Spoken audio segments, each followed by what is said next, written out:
Awesome Rider Wiki. Hey YouTube, Awesome Rider here. Welcome to my review for Mashin Sentai Kiramager episode 38.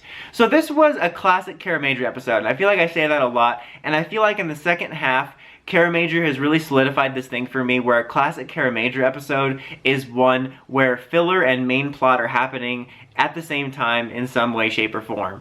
And so that's what you have here. You set it up with the Rangers sort of talking about like, oh, we can heal Crystalia, but we gotta defeat the monster first. What's the last Grander Stone do? Which is Illusion, which ends up becoming later. I think it was Illusion, right? Wasn't it? Because that was the whole point. Anyway.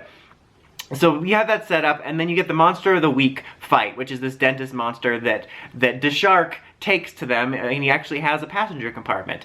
And the Majins show up, and they're like, coffee! Just kidding. They get driven to the almost said the fish monster. Why did I say that? The tooth monster, and they're trying to call Takemichi, and he's like, oh, I'm busy right now with my brother. We're setting up this He's making up a bunch of words, like, Gus, don't make up words. And there's clearly something wrong with it, because it's in that weird dream sequence filter. So there's obviously something going on there. So we know that pretty early on if you can pick up on those clues. And the monster ends up giving him cavities, and when Takemichi comes back, they're like, bro, where were you? We need your help. He's like, oh, I'm setting up with Garza. And you find out that there's kind of like an ancient dueling ritual in Crystalia, and years ago they did a duel, but it got interrupted by his dad, so they didn't get to finish it, and he wants to finish it with Garza. And so he's leaving the other Rangers on their own, but Red and Blue are like, okay, something's up here. Like, what's going on with this? And they go to spy on him, because before the duel there's supposed to be a meal. And when they find him, he's having a meal with a moon-shaped rock. So this is all in his head. I wasn't 100% sure what the delusion was when we first started. I thought either it would be in his head or maybe Garza was doing something to him, and it really was happening, but there was something about Garza manipulating him. But it was all in his head because, plot twist, the stone was, like the Grander Stone, was in this stone, which was causing him to have delusions. But he can't break out of it. So the other Rangers are struggling to fight while Red and Blue are trying to get Takemichi to see what's what. But he can't because, like, when they appear to him, he sees them as the Muddies. And so they think, okay, how can we break him out of this? Because he's clearly seeing Garza where that rock is.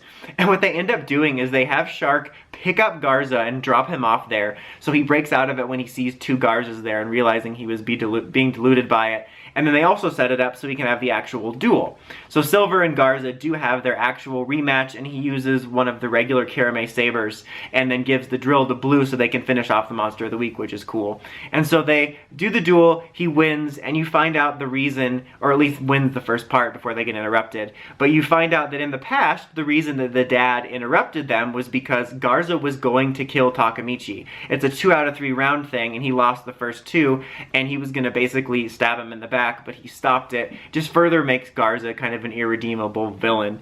But the whole thing is stopped when Udana shows up and gets the stone, and that's kind of the cliffhanger. And there's a whole bit in this episode about dressing the Emperor through her. I'm still confused as to whether she's a real person or she's just like a shell. You know what I mean? Like this one, I feel like it still doesn't clarify. I guess it doesn't really matter, but I think you guys know what I mean, where if she was always her own person and the Emperor's just living in her, or whether she's just like a faux construct that he uses. Like, I'm still unsure about that, but it was an overall very solid episode. Like, that's what I like about Kiramager, is that you can have the filler and the main plot at the same time, and I thought the main plot was interesting. It was some interesting character stuff for both Silver and Garza, and it was moving the plot forward with the Grander Stone, which I almost forgot about because I feel like there's been a lot going on. And then the filler plot was nothing to write home about, and I think it would have been a little boring if it was the whole episode, but it had some really funny and charming moments, and that's something else I like about the series, is that most of their filler plots are usually pretty funny and memorable. I feel like in any other Sentai series, the tooth plot would have been the whole episode, or it would have been the whole episode with a tiny teaser at the end for this, but this was like half and half, and it kind of interplayed with each other, the main plot and this side plot of how it was affecting the dynamics because they needed Silver and he was away. And then I like that it came into play at the end where the drill was used for a tooth, which made sense, but they needed the drill weapon to fight him, and then Silver got the sword for the duel, which I thought was pretty cool. Hey, I was a poet, I didn't even know I rhymed those words. So yeah, overall, very solid episode that blended both plot and filler yet again. I would give it a 7.5. But what do you guys think of this week's episode? Let me know in the comments as always. Until next time, like, comment, subscribe, and climb the steps and ring that bell so you can share my videos. Awesome Rider, signing out.